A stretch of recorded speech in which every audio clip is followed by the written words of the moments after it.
da Igreja Assembleia de Deus, Ministério Semeando Almas, na cidade de Poá Grande, São Paulo. Queridos, eu venho vos falar nesta noite que tem uma igreja sendo muito perseguida pelos estudiosos, filósofos e até teólogos. E eu venho aqui para fazer a minha defesa, defender esta doutrina, porque essa doutrina, ela não é de homem, essa doutrina é do Espírito Santo, que é a igreja, a congregação cristã no Brasil. Raramente você vai ver uma pessoa de outra denominação, assim como eu, ou teólogo, defender a congregação. Mas eu tenho que defendê-la porque, primeiro, a congregação cristã no Brasil, ela é uma igreja fundamentada na doutrina apostólica do Novo Testamento. Ela segue os princípios da igreja primitiva, da fé apostólica, do primeiro século.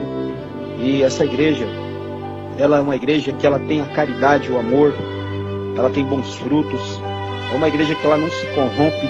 Muitas igrejas do passado se misturaram com o mundo, se contaminaram, outras entrou a vaidade, a soberba, a idolatria, entrou músicas mundanas, como nos dias atuais. Hoje em dia, você entra nas igrejas, você não sabe se é igreja ou um salão de baile.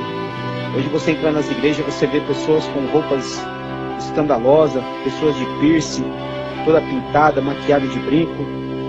Não estou aqui pregando usos e costumes, mas eu estou falando que tem pessoas que não respeitam a casa de Deus.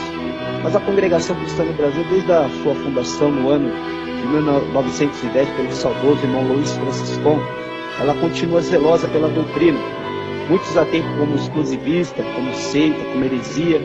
Pelo contrário, amados, eu não vejo a congregação como seita nem como heresia, e muito menos como uma falsa doutrina. Eu vejo ela como uma igreja primitiva, uma igreja que na verdade nasceu no coração de Deus.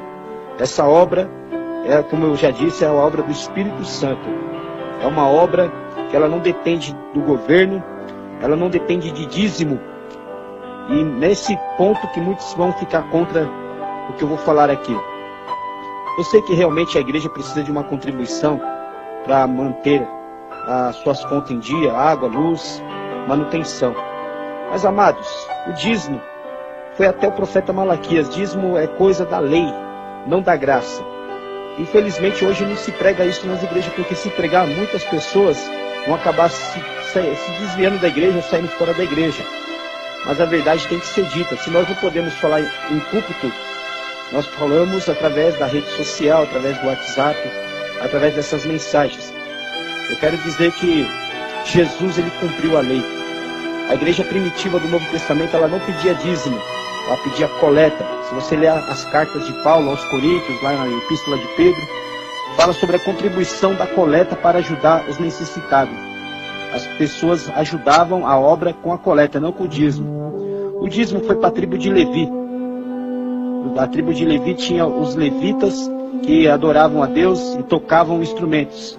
Eles dependiam do dízimo. O dízimo era também oferecido sacrifício diante do sumo sacerdote. Isso era a lei. E o dízimo foi imposto para os judeus, não para os gentios, não para o povo da dispensação da graça.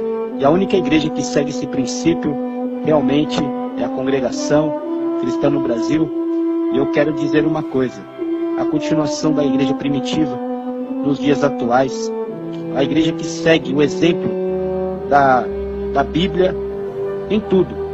A questão da coleta, como eu disse, o véu, que as irmãs se cobrem a cabeça, 1 Coríntios 11, 1 Coríntios 12, a busca de dons espirituais. A igreja que não se contaminou com o mundo, não manchou as suas vestes, não se infiltra na corrupção política suja, como muitas igrejas hoje estão se vendendo para a política. A igreja que você não vai ver ela nos outdoors, em propaganda, em rádio e televisão. Esta é a igreja de Cristo. Esta é a igreja que não está contaminada com o pecado. Realmente toda igreja vai ter o joio e o trigo, mas naquele dia o pastor Jesus Cristo vai separar os bodes das ovelhas e o trigo vai separar do joio. Isso tem em todos os lugares. Mas eu quero dizer uma coisa, em questão de exemplo, em questão de originalidade com a Bíblia Sagrada, de princípios bíblicos, a congregação cristã no Brasil está de parabéns. Eu, evangelista Douglas Ribas, aqui de Poá, considero a congregação cristã no Brasil como a verdadeira noiva de Jesus Cristo. A igreja imaculada, a igreja que um dia ela vai morar no céu ao soar da última trombeta. E aqueles que são de outras denominações, que estiver fazendo a vontade de Deus, dando bons frutos, não se contaminando com o mundo, também o Senhor vai vir salvar. Então, amados, o que eu quero dizer, não vamos julgar a congregação cristã no Brasil pelo que as pessoas falam ou por opiniões alheias. Procure conhecê-la primeiro. Depois que você conhecer, você vai ver que este comentário que eu estou fazendo realmente faz sentido e é verdadeiro. Que Deus abençoe a todos, em nome do nosso Senhor Jesus Cristo. Amém.